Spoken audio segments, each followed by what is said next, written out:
আজকের এই বিক্ষুব্ধ জনতা যারা আমরা কলিমার বিশ্বাস নিয়ে সারা বাংলাদেশ সহ গোটা পৃথিবীর মিডিয়ায় আজকে ফিলিস্তিনের পক্ষে একমাত্র ইহুদি ব্যতীত সকল ধর্মের সকল শ্রেণীর মানুষ আজকে ফিলিস্তিনের মুসলমান জনতার মুক্তির জন্য, বাইতুল আকসার মুক্তির জন্য আজকে এক যুগে সারা পৃথিবীর মিডিয়া আপনারা অবশ্যই দেখেছেন আজকে প্রতিবাদ জানাচ্ছে। তারই ধারাবাহিকতায় আমাদের বাংলাদেশের সমস্ত উলামায়ে কেরামদের দিক নির্দেশনা সফল করার লক্ষ্যে বালাগঞ্জ উপজেলা আজিজপুর বাজারে আজকের তৌহিদি জনতার ব্যানারে আমাদের শ্রদ্ধেয় আলিম এবং যুব সমাজ, মাদ্রাসা, স্কুল, কলেজ সহ পড়ুয়া সর্বশ্রেণী মানুষের উদ্যোগে আজকে আমরা এখানে প্রতিবাদ সমাবেশ করেছি। সময় সংক্ষিপ্ত, বাজারের সাময়িক সুবিধা, তারপর আমরা দু একটি কথা বলে আজকের এই প্রতিবাদ মিছিল এবং আলোচনা সভা আমরা সমাপ্তি করব। প্রিয় তৌহিদি জনতা, তিনটি বিষয়ের উপর আমি কথা বলতে চাই। প্রথম নম্বর হলো, আপনার এবং আমার মধ্যে একটা কথা জাগতে পারে যে আজকে ইসরায়েলের মতো কুখ্যাত সন্ত্রাসীদের একমাত্র আমেরিকার ছত্রছায়ায় ফিলিস্তিনের শিশু থেকে নিয়ে সর্ববয়সী আমার মুসলমান মা বোন এবং ভাই সহ যাদের উপর বর্বর হামলা করছে, আমরা এখান থেকে তার তীব্র নিন্দা জ্ঞাপন করছি। দ্বিতীয় কথাটি হচ্ছে যে আমরা এখান থেকে কি করব। মুসলমানের তিনটা স্তর।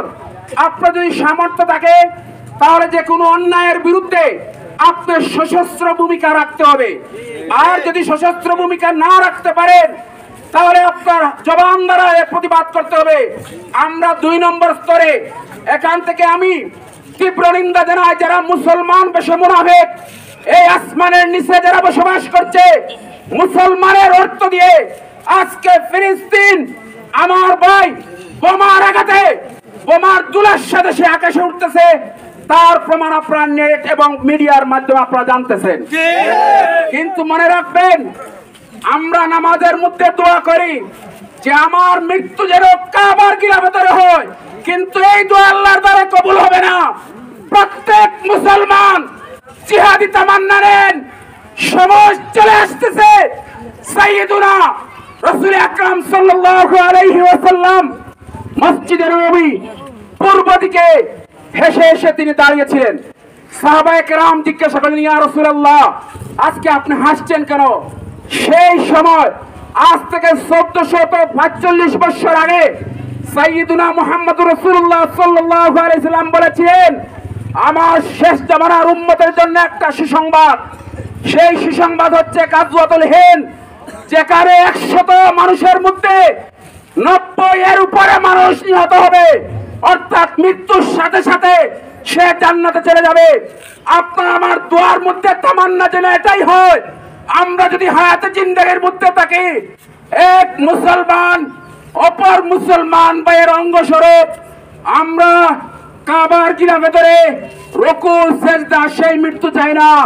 আমরা আজকে যারা উপস্থিত, আমাদের তামান্না হোক, আমাদের ইচ্ছা হোক, আমাদের শক্তি হোক, আল্লাহ সশস্ত্র অস্ত্র নিয়ে মুসলমানের পক্ষে দাঁড়িয়ে গাজওয়াতুল হিন্দের ডাক যখন আসবে, ফিলিস্তিনের আজাদির ডাক যখন আসবে, আমরা সশস্ত্র যুদ্ধ করতে প্রস্তুত ইনশাআল্লাহ।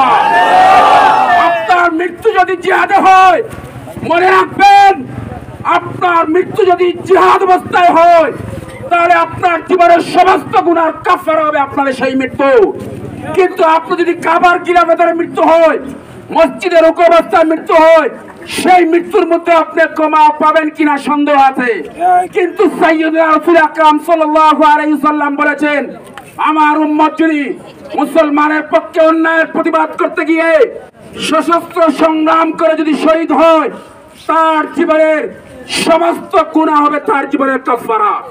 আল্লাহ সুবহানাহু ওয়া তাআলা আপনাকে, আমাকে, সবাইকে যে কোনো সময় মুসলমান সহ সকল অন্যায় কাজের ভূমিকা রাখা উদারত আহ্বান ডেকে আমি আমার সংক্ষিপ্ত বক্তব্য এখানে শেষ করছি। আল্লাহ তাআলা আপনাদেরকে জাযায়ে খায়র দান করুক। যতদিন আমরা বেঁচে আছি, কালেমার পতাকা ফিলিস্তিন স্বাধীন হবে ইনশাআল্লাহ, ফিলিস্তিন স্বাধীন হবে, আর মুসলমান মুনাফিক যারা তারা পতন হবে ইনশাআল্লাহ। আলহামদুলিল্লাহ।